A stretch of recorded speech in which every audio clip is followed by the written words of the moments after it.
Shalom, sahabat sinar kasih, kembali kita mendengarkan kebenaran firman Tuhan dengan tema disiplin waktu yang terambil dalam kitab Efesus 5, 15-16. Beginilah firman Tuhan, karena itu perhatikanlah dengan seksama bagaimana kamu hidup, janganlah seperti orang bebal, tetapi seperti orang arif.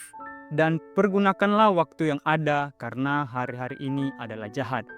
Sahabat sinar kasih, manusia hidup dalam batasan waktu. Sekalipun seseorang tidak berbuat apa-apa, waktu akan terus bergulir. Waktu tidak bisa dihentikan, apalagi dimundurkan.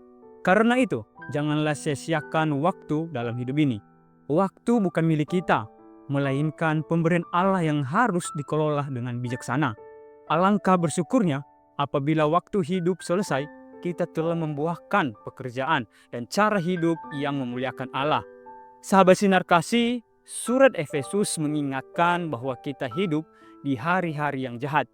Artinya, kejahatan begitu mudah menyebar luas. Seperti penyakit menular yang ganas, banyak orang yang hidup bebal karena tidak mau belajar dari kesalahan. Keras kepala, menolak nasihat yang baik, apalagi menolak firman Tuhan. Orang bebal bertindak demi kepuasan diri sendiri, tidak peduli pada orang lain, dan tidak takut akan Tuhan. Sahabat sinar kasih, sebaliknya, orang bijak akan menggunakan waktu yang Allah berikan dengan penuh tanggung jawab. Waktu disebut kronos, yaitu berkaitan dengan jam, hari, bulan, dan tahun. Yang kita jalani, orang bijak membuat jadwal dan aktivitas hidupnya agar semakin berguna dan menghasilkan banyak hal bermanfaat. Waktu juga disebut kairos, yaitu kesempatan yang baik yang terjadi dalam hidup. Orang bijak tidak akan menyia-nyiakan kairos tersebut. Sahabat sinar kasih, bagi yang berkeluarga, gunakanlah waktu untuk bertumbuh dalam kasih, sayang, dan hal-hal berguna. Sisihkan waktu untuk duduk bersama pasangan atau pergi bersama anak-anak saat libur. Dengan demikian, kita menggunakan waktu dengan bijaksana. Tuhan Yesus memberkati.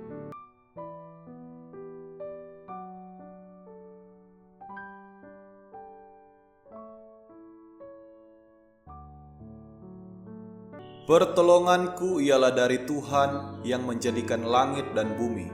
Aku berdoa supaya Ia, menurut kekayaan kemuliaannya, menguatkan dan meneguhkan kamu oleh roh-Nya di dalam batinmu, sehingga oleh imanmu, Kristus diam di dalam hatimu dan berakar serta berdasar di dalam kasih. Semoga Allah, sumber pengharapan, memenuhi kamu dengan segala sukacita dan damai sejahtera dan dalam iman kamu, supaya oleh kekuatan Roh Kudus kamu berlimpah-limpah dalam pengharapan. Karena Allah lah yang mengerjakan di dalam kamu baik kemauan maupun pekerjaan menurut kerelaannya. Damai sejahtera Allah yang melampaui segala akal akan memelihara hati dan pikiranmu dalam Kristus Yesus. Amin.